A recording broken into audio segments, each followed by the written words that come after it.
देवाच्या नावाने मला काहीतरी दे बाई. मी 2 दिवस काही खाल्लं नाही. वनिताची नजर त्या म्हाताऱ्या आजीवर पडली तेव्हा ती थरथर कापली आणि विचार करू लागली. ही आजी भिकाऱ्यासारखी तर दिसत नाही. ती चांगल्या कुटुंबातील असावी, पण या वयातही त्यांना भीक का मागावं लागतं तेच कळत नाही.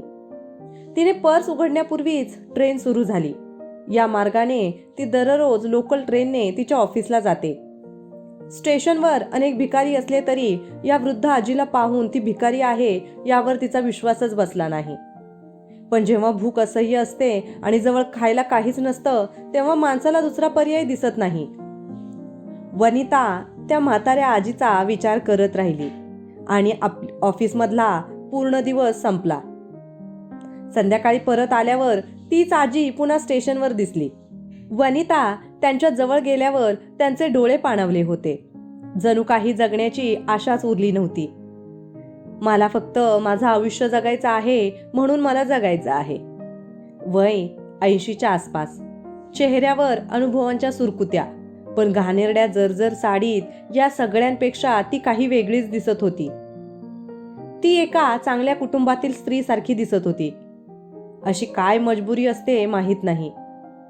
वनिताने तिथेच उभ्या असलेल्या खाद्य विक्रेत्याकडून एक प्लेट घेतली, ज्यात 4 पुऱ्या आणि बटाट्याची भाजी होती.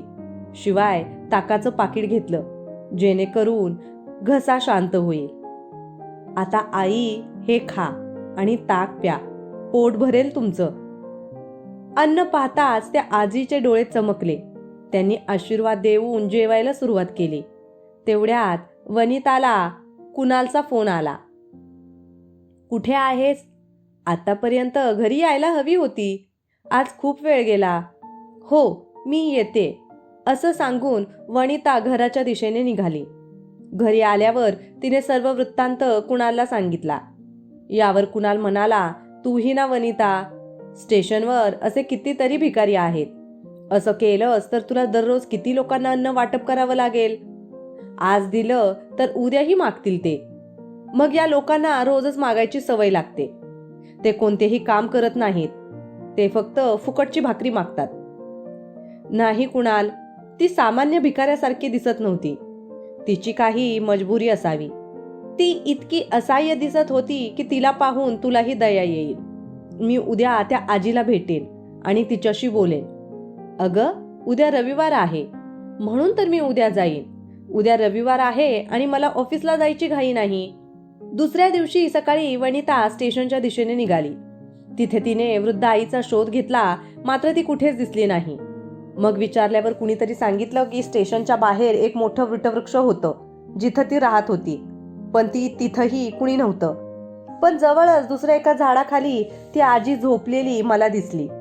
मी तिथं गेले आणि आजीला म्हणाले की आजी, मी तुमच्यासाठी नाश्ता आणला आहे. आज तू आतून बाहेर आली नाहीस. हो मुली, माझी तब्येत ठीक नाहीये. हातपायांनीही प्रतिसाद दिला आहे. आता या वयात काम नाही म्हणून भीक मागून खाते. बरं, कधी कधी तुमच्यासारखे लोकही येतात आणि फुकट जेवण देतात. आजी, कधीपासून भीक मागत आहेस?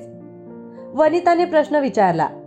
वनिताचा प्रश्न ऐकून तिला आश्चर्य वाटले आणि तिच्या डोळ्यातून अश्रू वाहू लागले. मुली, मला भीक मागायला आवडत नाही, पण मी काय करू, ही मजबुरी आहे. या वयात मला हातपाय वापरता येत नाहीत. पोटातील आग विझवण्यासाठी स्वतःला जाळावं लागतं. माझीही अशीच परिस्थिती असेल असं कधी वाटलं नव्हतं. मी स्वतः स्टेशनवर भिकाऱ्यांना दान करायचे. अन्न, कपडे आणि इतर आवश्यक वस्तूंचे वाटप करत असे. दूरच्या शहरामध्येच आमचं मोठं घर होतं. घरात नोकर होते. मी राणीपेक्षा कमी नव्हते. आजी सासरे घरावर राज्य करत असत. ती हातातल्या काठीने सगळ्यांना मारायची. त्यांच्या आदेशाशिवाय एक पानही हलत नसे. घरात खाण्यापिण्याची कमतरता नव्हती. प्रत्येक पाहुण्याला घरात पूर्ण आदर दिला जात असे. नोकरदार, माळी, धोबी, लेखापाल सर्वांना सणासुदीला सर्वांना चांगले कपडे, पैसे आणि मिठाई देत असत. माझ्या डोहाळे जेवणाला तर संपूर्ण गाव जमा झाला होता. मी तयार झाले तेव्हा मला सर्वांनी मुलाचा आशीर्वाद दिला आणि मला सौरभ हा पहिला मुलगा झाला. सौरभच्या संगोपनात कोणताही दोष नव्हता. 1.5 वर्षानंतरच नीरवचा पण जन्म झाला. 2 मुलांची आई झाल्याचा अभिमान मला भारावून गेला. कुटुंबाला 2 वारस देणाऱ्या माझ्या आजी सासू सासरे यांची मी लाडकी सून होते. आम्ही प्रत्येक सणाला मंदिरात आणि स्थानकावर जाऊन गरजूंना कपडे आणि अन्नाचे वाटप करायचो. माझी 2 मुलं मोठी होत होती. वारसा हक्काने मिळालेला व्यवसाय नवरा सांभाळत होता. अन्नपूर्णा घरात स्पष्टपणे हजर होती. 2 मुलांचे संगोपन चांगले झाले, पण जास्त पैसे पाहून ते बिघडू लागले. अभ्यासामध्ये लक्ष कमी आणि वाईट संगतीत अडकू लागले आणि मित्र आणि ओळखीच्या लोकांमध्ये पैसे खर्च करू लागले. घरी त्यांची खरडपट्टी काढली गेली आणि मलाही ऐकवण्यात आलं की आई असून मी माझ्या मुलांचा नीट सांभाळ करू शकत नाही. आजी सासू नातवंडाची काळजी करत गेली आणि सासऱ्यांना संसारात रस नाहीसा झाला. तेव्हा ते धार्मिक स्थळी राहायला गेले. आम्ही दोघांचं लग्न करून देऊ असं समजावलं, पण त्यांनी ऐकलं नाही. आता एवढ्या मोठ्या घरात आम्ही 4घेच उरलो होतो. आता पूर्वीप्रमाणे घरात कोणी येत जात नव्हतं. मुलगे मोठे झाल्यावर त्यांना लग्नाची काळजी वाटू लागली. घरगुती व्यवसाय होता, पण माझे पती ते एकट्याने सर्व सांभाळायचे. वाटलं मुलगा आहे, धंदा चांगला चालणार, पण भटकंतीमुळे मुलांना वेळच मिळत नव्हता. वाईट संगतीत अडकून जुगार दारूच्या माध्यमातून पैसा खर्च केला जात होता आणि पतीसोबत व्यवसायात जोडलेले ते लोकही आमची फसवणूक करून पैसे कमावत होते. त्यांचे लग्नाचे वय जवळ येत होतं. लग्नानंतर आमची मुलं सुधारतील असं आम्हाला वाटलं, म्हणून आम्ही त्यांचं लग्न करण्याचा निर्णय घेतला. कुटुंबाचं मोठं नाव होतं. अखेर त्यांचं लग्न ठरलं. एकाच वेळी 2 सुना घरात आल्या. आता लक्ष्मी घरी आली असती तरी घरची परिस्थिती सुधारेल असं वाटत होतं. आम्ही गरीब घरातून मुली आणल्या होत्या, पण त्या आमच्या डोक्यात गेल्या. इतके पैसे पाहिल्यानंतर दोघांनाही लोभ झाला आणि त्यांनी अनावश्यक खर्च करण्यास सुरुवात केली. सुरुवातीला आम्हाला मुलांचा त्रास व्हायचा, पण सुनाही आता कमी नव्हत्या. महागडे कपडे, दागिने आणि बाहेरगावी खरेदी करण्यात त्या व्यस्त होत्या, तर मी घर सांभाळत होते. दोघीही घरातली कामं करत नसत. सकाळचे दोघेही बराच वेळ उठलेले नसायचे. त्यांनी किचनमध्ये पाय ठेवला नाही. माझी अवस्था पाहून माझ्या पतीने आमच्या मुलांना अनेक वेळा समजावण्याचा प्रयत्न केला, पण ते समजले नाहीत. त्यांना काळजी वाटू लागली आणि एके दिवशी अचानक त्यांची तब्येत बिघडली आणि ते या मला जगात एकटं सोडून गेले. त्यांच्या जाण्यानंतरही पुत्रांना जाग आली नाही. त्यांना 2 मुलं होती, पण व्यवसायात त्यांना सांभाळता आला नाही आणि त्यामुळे तोटा होऊ लागला. कर्जबुडव्यांची गर्दी डोक्यावर आली. एक दिवस असा आला की 2 मुलगे पुन्हा शुद्धीवर आले आणि तोपर्यंत सर्व काही नष्ट झाले. आता घरात भांडणं सुरू झाली. 2 सुना रोज आई वडिलांच्या घरी जाण्याची धमकी देत असल्याने घरात प्रचंड आर्थिक कोंडी झाली होती. विधवा आई ही सर्वांच्याच नजरेत चलत होती. ते माझ्यावर चिडचिड करत असे. मी विधवा होती, मला कुठलाही आधार नव्हता, म्हणून माझा मुलगा आणि सून दोघेही माझ्या खाण्यापिण्यावरही कपात करू लागले. त्यांना वाटलं की एकट्या आईवर खूप खर्च होत आहे.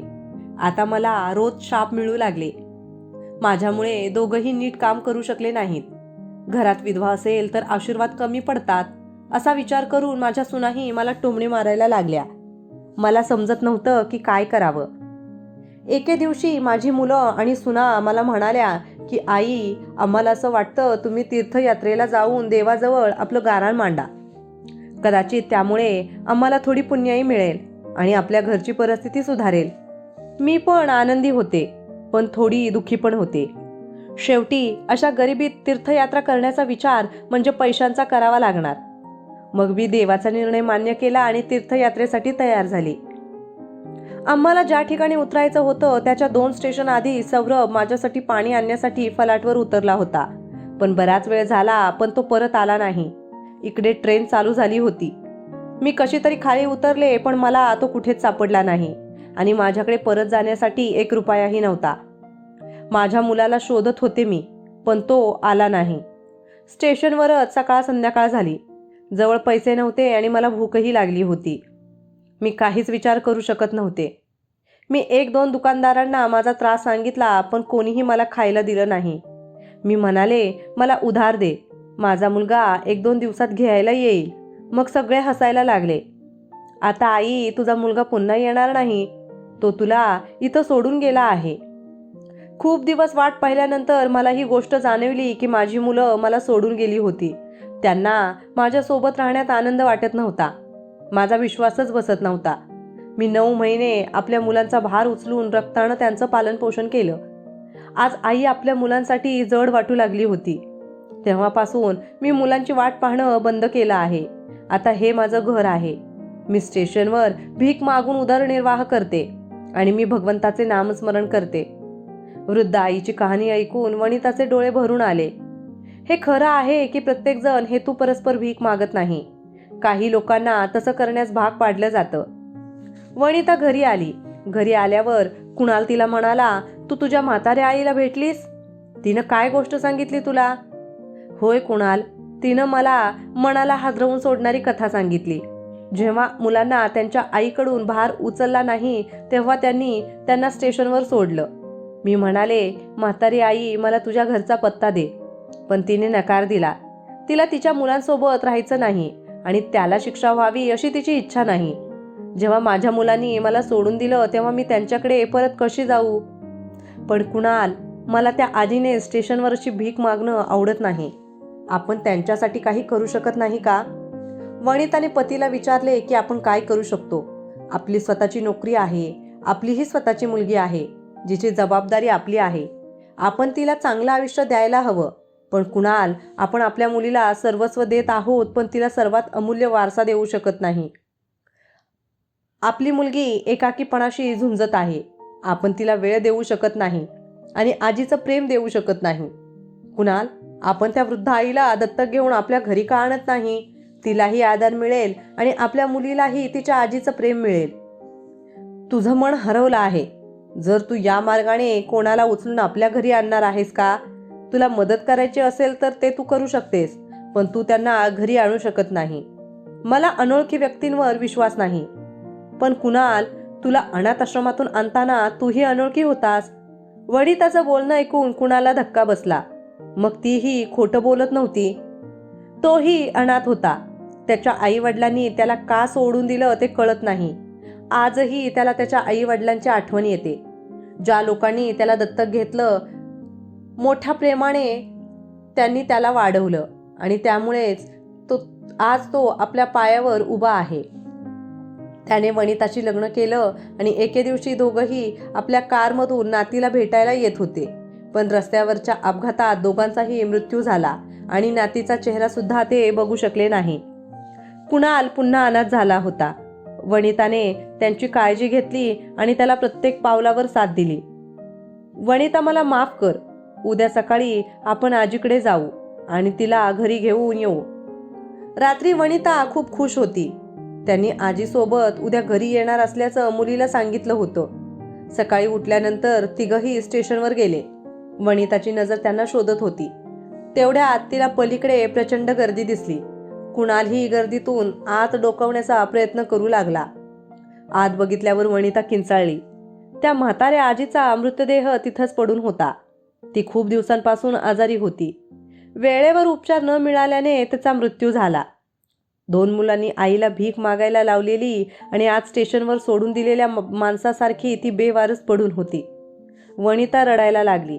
कुणालने मोठ्या कष्टाने समजावले. लोक एक एक करून निघून जाऊ लागले, पण वनिता तिथून हलली नाही. कुणाल, आपण आजीला आपल्याकडे ठेवू शकत नाही, पण निदान तिच्यावर अंतिम संस्कार करू शकतो. आज त्यांची आई हे जग सोडून गेल्याची बातमी त्यांना नसेल. कुणालने पोलिसांची परवानगी घेतली आणि आजीचे अंत्यसंस्कार आदराने केले. वनिताने ओल्या डोळ्यांनी त्यांचा निरोप घेतला. मित्रांनो, समाजातील मुलांमध्ये मोठी इच्छा असते की त्यांना मुलगा झाला तर म्हातारपणी आई वडिलांचा आधार मिळेल. चितेची आग त्यांच्या हातून दिली जाईल. पण कलियुगात सर्व व्याख्या बदलल्या आहेत. मुलगे त्यांच्या पालकांना जिवंत असताना सोडून देतात, त्यांना बेघर करतात आणि भीक मागायला लावतात. त्यांना अशा प्रकारे उदरनिर्वाह करावा लागतो. आजची कथा तुम्हा सर्वांना कशी वाटली? तुम्ही आम्हाला कमेंटद्वारे सांगू शकता आणि अशा आणखीन कथा ऐकण्यासाठी कृपया आमच्या चॅनेलला सबस्क्राईब करा. धन्यवाद.